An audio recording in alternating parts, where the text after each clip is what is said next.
Welcome back to my channel TechGetter Official. In today's video, we will learn how to delete all kinds of viruses from your Windows 10 or Windows 11 PC or laptop. Now, let's start with the first step. First of all, click on the Windows search box. Here, type Disk Cleanup. From the suggestions, click on Disk Cleanup. Now, a new window will open. First, select your main drive, which is usually C drive, and click on OK. Windows will now scan your system for unnecessary files.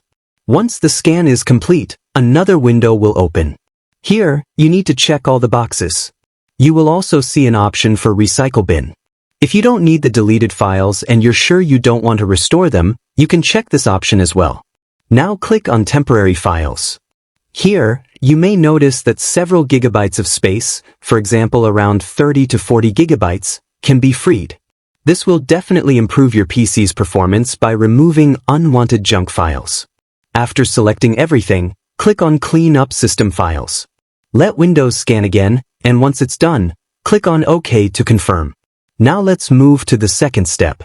Press Windows key plus R on your keyboard. In the Run box, type temp and press Enter. A folder will open. Here, select all the files and folders inside this window and delete them. If some files cannot be deleted, just skip them. Now again, press Windows key plus R. This time, type prefetch and press Enter. Click on Continue if prompted. Once the prefetch folder opens, select all the items inside and delete them as well. These files are temporary and safe to remove, and deleting them helps clean your system further.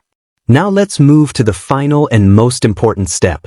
Click on the Windows search box and type MRT, then press Enter. Click Yes when prompted. This will open the Windows Malicious Software Removal tool, which is a free tool provided by Microsoft. You don't need any third-party antivirus just for this step.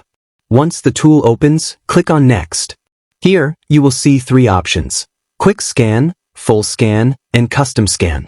If you are in a hurry, you can select Quick Scan. But if you have enough time, I strongly recommend choosing Full Scan. This option will scan all your Windows files and detect any kind of virus or infection. Then click on Next. Now the scan will start. If any viruses or malicious files are found, Windows will automatically remove them. After applying all these three solutions, the final step is to restart your computer. Once your PC restarts, you will notice that viruses and malware have been removed, and your system performance will be much better and smoother. Thanks for watching. If this tutorial was helpful, make sure to like, comment, and subscribe to TechGetter Official.